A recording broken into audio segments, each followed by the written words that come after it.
On my birthday, I woke up with a strange mixture of hope and dread. I had invited some old friends, people who had known me since the days when I struggled to make ends meet. Among them was Daniel, someone I had once considered my closest friend, though over the years his words had become sharper, his laughter often at my expense. Still, I wanted to believe this day would be different, that maybe he'd show some kindness. When he arrived, he didn't even offer a smile.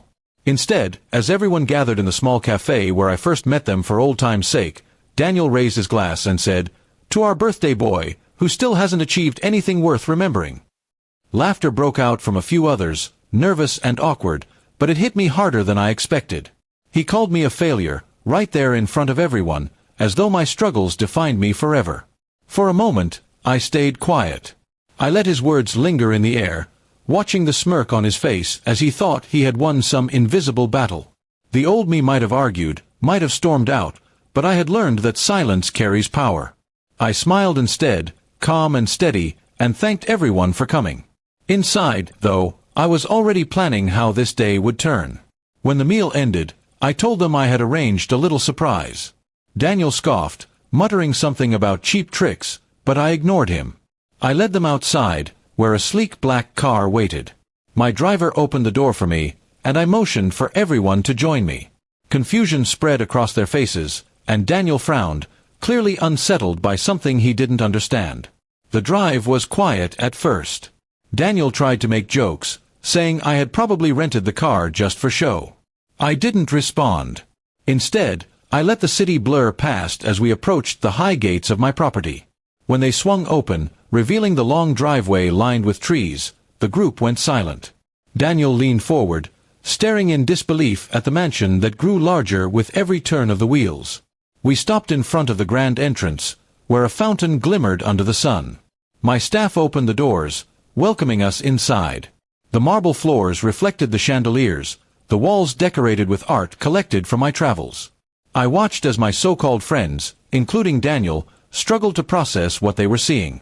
Their eyes darted around, wide and uncertain, as though they had stepped into another world. Daniel tried to regain his composure. "This can't be yours," he muttered. But his voice lacked its usual confidence. I calmly told him it was my home, built from years of hard work, investments, and sleepless nights. I walked them through the vast halls, the library stacked with books I had studied, the gallery of awards from ventures they had never cared to ask about. Every room was a chapter of the story I had written in silence while they mocked me. Outside, I showed them the garage. The doors slid open to reveal rows of cars, classics, sports, and custom builds. The group gasped, whispering to each other, their earlier laughter replaced by awe. Daniel's jaw tightened as he tried to hide his shock.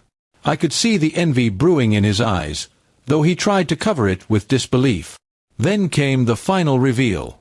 I led them to my office, where I opened a drawer and laid out documents, proof of my fortune, the companies I owned, the properties under my name. No words were necessary. The evidence spoke louder than any defense I could have made back at that cafe. Their silence was sweeter than applause, and Daniel's trembling hands told me everything I needed to know. I turned to him, meeting his eyes. "You called me a failure," I said, my voice steady. "But failure is just a moment. What matters is what comes after." He said nothing, his pride crumbling under the weight of the truth he could no longer deny.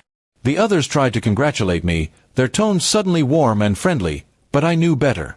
Their respect came not from loyalty but from what they had seen. And that was fine. I hadn't done this to win them back. I had done it to remind myself that I no longer lived in the shadow of their judgments. Daniel left without another word.